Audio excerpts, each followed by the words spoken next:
श्री स्वामी समर्थ. नमस्कार स्वामी भक्तांनो, स्वागत आहे तुमचं आपल्या श्री स्वामी समर्थ या यूट्यूब चॅनलवर. प्रिय भक्तांनो, तुम्ही खूप दुःखात आहात हे आम्हाला माहीत आहे, परंतु तुमचे दुःखाचे कारण सगळे नष्ट होणार आहे आणि तुमच्या जीवनामध्ये आनंदाचा क्षण येणार आहे. तुम्हाला मी खुश खबर द्यायला आलो आहे. अशी ही खुश खबर आहे की ही खुशखबर ऐकून तुम्ही तुमच्या जीवनामध्ये आमूलाग्र बदल घडवतान. भक्तांनो, तुम्ही आतापर्यंत खूप पैसे मागितले आणि ते तुम्हाला कधीच मिळाले नाही, परंतु आता तुम्हाला आम्ही खूप सारा पैसा देणार आहोत. तुम्हाला आता कर्ज घेण्याची वेळ येणार नाही. तुम्हाला कोणाला उसने पैसे मागायची वेळ येणार नाही. तुम्ही सतत कोणाकडून ना कोणाकडून कर्ज घेतात आणि ते कर्ज मागून तुम्ही खूप थकलात. त्यामुळे तुम्हाला आता कधीच कर्ज घेण्याची वेळ येणार नाही. भक्तांनो, आम्ही तुम्हाला ग्वाही देतो की तुम्हाला कधीच तुमच्या आयुष्यामध्ये पैशाची कमतरता पडणार नाही. साक्षात श्री गुरुदेव दत्त तुमच्या पाठीमागे आहेत आणि जोपर्यंत गुरुदत्ताचा हात तुमच्या पाठीमागे आहे तोपर्यंत तुम्हाला कधीच पैशाची कमतरता पडणार नाही. भक्तांनो, तुम्ही विचार करत आहात की तुमच्या आयुष्यामध्ये खूप दुःख आहे, कर्जाचा डोंगर आहे, पैशाची कमतरता आहे, कोणतेही तुमचे काम पूर्ण होत नाही. एक काम करायला जातो परंतु ते काम बिघडून जातं. त्यामुळे तुम्हाला चिंता सतावत आहे. तुम्हाला आयुष्य संपवून टाकावेसे वाटत आहे, परंतु तुम्हाला जीवनाला त्याग करून चालणार नाही. तुम्हाला स्वामींच्या मार्गावरती आणि दत्तगुरूंच्या मार्गावरती चालावं लागेल. आम्ही तुम्हाला ग्वाही देतो की तुम्ही नक्कीच श्रीमंत बनाल आणि तुम्ही एक साधे सुधे श्रीमंत नाही तर करोडपती बनाल. त्यामुळे भक्ता, तुला आता पैशाच्या बँकेमध्ये खेळायला तू तयार राहा. खूप सारे पैसे तुझ्याकडे येणार आहेत. या पैशाचं सोन्याचा पैसा तुझ्याकडे येणार आहे. भक्ता, तू आजपर्यंत जे जे स्वामींकडे मागितले ते तुला मिळायला सुरुवात झाली आहे, परंतु तुला ते दिसत नाही, कारण तू तुझ्या डोळ्यांनी आंधळा झालेला आहेस. तुला स्वामींचा आवाज ऐकायला येत नाही. तू फक्त स्वामींची वरवरची भक्ती करतो. मनातून भक्ती करत जा. त्यामुळे मंत्र मनातून ऐकत जा. मंत्र दिवसातून 2 वेळा जर ऐकलं, सकाळ संध्याकाळ जर मंत्र ऐकलं, तर तुला कोणीही रोखू शकणार नाही. एवढी तुझी प्रगती होऊन जाईल. त्यामुळे तू सतत चिंतेत असतो. तुला सारखे कर्ज घ्यावे लागते. अडचणींचा खूप डोंगर आहे. त्यामुळे तुझ्या आयुष्याचं खूप राख रांगोळी झाली आहे, परंतु तुला आता यातून श्री स्वामी समर्थ महाराज बाहेर काढणार आहे. हा दत्तगुरु महाराजांचा मंत्र तुला फक्त 108 वेळा ऐकायचा आहे. हा 108 वेळा ऐकल्यानंतर तुला खूप पैशाची अडचण कधीच येणार नाही आणि तुझ्याकडे भरमसाठ पैसा येईल. भक्तांनो, तुमच्या आयुष्याचं सोनं जर करायचं असेल तर हा मंत्र तुम्हाला नक्कीच ऐकावा लागेल. हा दत्तगुरूंचा मंत्र आहे. या मंत्रामध्ये एवढी मोठी शक्ती आहे की भल्यांच्या डोंगरातून चिरून भल्यांचे बँक खात्यामध्ये करोडो रुपये टाकले आहेत. आणि तुम्हालाही जर बँक खात्यामध्ये लाखो रुपये जर पाहिजे असेल तर नक्कीच तुम्हाला हा मंत्र प्रभावी ठरणार आहे. तुम्ही तुमच्या घरामध्ये तुमच्या दारामध्ये नवी कोरी खट गाडी घेऊन येऊ शकता. एवढा पैसा येईल. 10 लाखाची गाडी तुम्ही फक्त 5 मिनिटाच्या मंत्राने आणू शकता. हा मंत्र नाही तर दिव्य शक्ती आहे. त्यामुळे करोडो रुपये तुम्हाला पाहिजे असेल तर या मंत्राची शक्ती तुम्हाला कळवावी लागेल. आणि तुम्ही म्हणत असाल की या मंत्राने काही होत नाही, परंतु तुम्ही मंत्र शेवटपर्यंत ऐकत नाहीत. स्वामींची नित्यसेवा करत नाहीत. दत्तगुरूंचा मंत्र ऐकत नाहीत.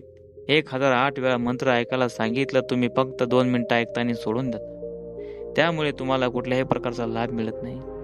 पण जो खरा भक्त असतो तो अगदी स्वच्छ मनाने आणि अंतर्मनातून मंत्र शेवटपर्यंत ऐकतो. त्याला बघा कसे त्याच्या घरामध्ये BMW गाडी, ऑडी गाडी, स्कॉर्पिओ अशा मोठ्या गाड्या त्यांच्या घरापुढे लाईन लागलेली असते. त्यांच्या घरामध्ये प्रत्येक लोक बिझनेसमॅन लोक असतात. त्यामुळे ते लोक देवाची खूप पूजा करतात.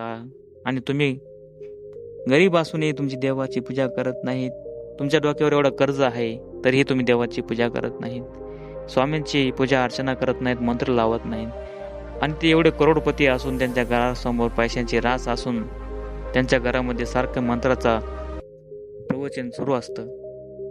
त्यामुळे भक्तांनो, तुम्हीही तुमच्या मोबाईलवरती मंत्र लावून सोडून द्या